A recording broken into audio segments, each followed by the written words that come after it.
Good afternoon বন্ধুরা। আজকে সকালবেলাতে জানো ঘুম থেকে উঠে দেখি বাড়িতে দাদা শ্বশুর এসে গেছে। তখন আমার সম্পর্কে দাদুই হয়। সে এসছে সুদূর মানকুণ্ডু থেকে খড়দাতে। আর জানো তার শরীর অসুস্থ, সে একা একা চলে এসছে। আমাদেরকে দাদু খুবই ভালোবাসে।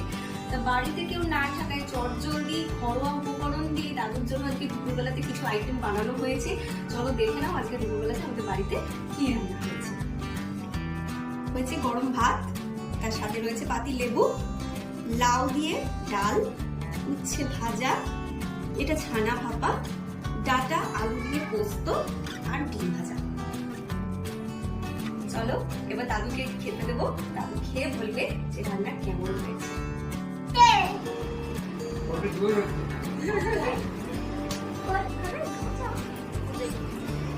দাদু কেমন হয়েছে বলো ছানা ভাপাটা?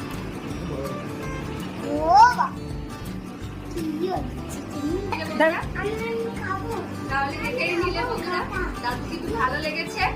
দাদু এখন খেয়ে নিচ্ছে।